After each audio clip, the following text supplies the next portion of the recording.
Alors bonjour à tous, heureux de vous retrouver chers amis sur YouTube en ce samedi 13 août 2022, 15h29 heure du Québec. J'espère que vous allez bien malgré les circonstances. Heureux de vous retrouver.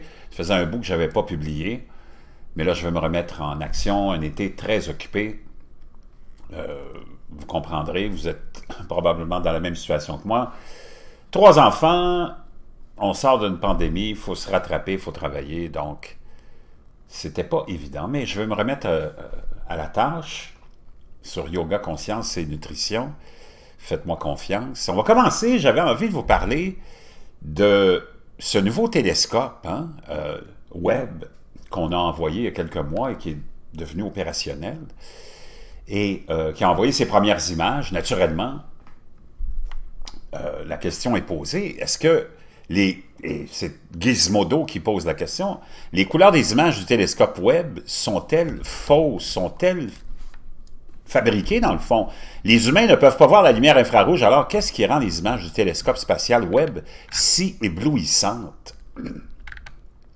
Le 12 juillet, les premières images en couleur du télescope spatial Webb ont montré d'innombrables nébuleuses, galaxies et une exoplanète gazeuse, comme on ne les avait jamais vues auparavant, mais Webb ne collecte que la lumière infrarouge et proche infrarouge que l'œil humain ne peut pas voir. Alors, d'où viennent ces magnifiques couleurs?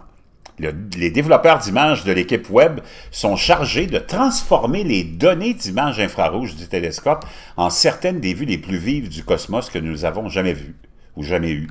Ils attribuent diverses longueurs d'onde infrarouges aux couleurs du spectre visible, les rouges, bleus, jaunes familiers, etc. Mais bien que les images traitées de l'équipe Webb ne correspondent pas littéralement à ce que le télescope a vu, elles ne sont guère inexactes apparemment, comprenez-vous? Quelque chose que j'ai essayé de faire, quelque chose que j'ai essayé de faire changer d'avis, c'est d'arrêter de s'accrocher à l'idée, à quoi ressemblerait tout ça si je pouvais voler là-bas dans un vaisseau spatial et le regarder, a déclaré Joe Di Pasquale, un développeur principal d'images de données au Space Telescope Science Institute, lors d'un appel téléphonique avec Gizmodo. Vous ne demandez pas à un biologiste si vous pouvez en quelque sorte vous réduire à la taille d'une cellule et regarder, par exemple, un virus. Les premières images de test de Webb du télescope ont aidé à vérifier l'alignement de ces miroirs et ont capturé une photo teintée d'orange du grand nuage de Magellan. Ces premiers instantanés n'étaient pas des images couleurs représentatives. L'un utilisait un filtre monochromatique, son image était en niveau de gris, et l'autre se contentait de traduire la lumière infrarouge dans les bandes de couleurs visibles rouge à jaune, afin que l'équipe puisse voir certaines caractéristiques du nuage qu'elles avaient imagées. Mais maintenant, avec le télescope en marche, les images qui sont publiées sont pleines de couleurs flamboyantes, comme ce récent portrait de Cartwheel Galaxy. Donc, on imagine à quoi ressemblerait, ça c'est une image brute de nébuleuse qu'on voit ici, et après ça, on la transforme, la même région de formation d'étoiles de nébuleuses, vue après la traduction des données infrarouges. En longueur d'onde, les étoiles brillantes ont de grands pics de diffraction, un artefact d'image imagé par Webb. Donc, tout ça est imagé, tout ça est fabriqué de toutes pièces par, j'imagine, de l'extrapolation. Donc, ça amène toujours la question, la question ultime, par exemple, de notre planète, la planète bleue qu'on nous vend toujours, et à laquelle on est habitué de voir les images, d'où provient cette photo de la Terre? Ben, tu as Robert Simon, je vous laisserai la vidéo dans la boîte de description, c'est celui qu'on appelle M. Blue Marble, qui explique comment on arrive à cette image de la Terre, ce qui est quand même étonnant quand on n'est pas capable de voir vraiment une image, par exemple, de la Terre en direct. Même si on a des télescopes un peu partout, apparemment, dans l'atmosphère, ou dans la haute atmosphère, ou dans l'espace, et qu'on soit obligé d'aller par séquence de cartographie et de photoshopper.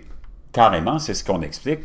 Cette image-là, c'est une image qui est fabriquée par Photoshop. Et c'est ce qui fait toujours tourner les théories, naturellement, de théories de conspiration sur les faussetés hein, de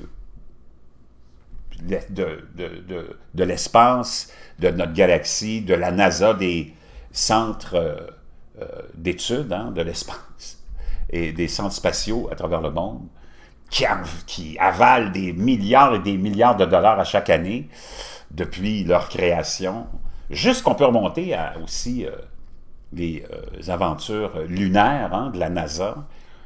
Beaucoup de gens, encore aujourd'hui, il y a des sondages qui sont faits, 30% de la population américaine pense qu'on n'est jamais allé sur la Lune. Donc, toutes en tout cas, ces histoires-là contribuent à alimenter toujours un peu ces théories-là. Moi, j'ai mes idées, je les garde pour moi.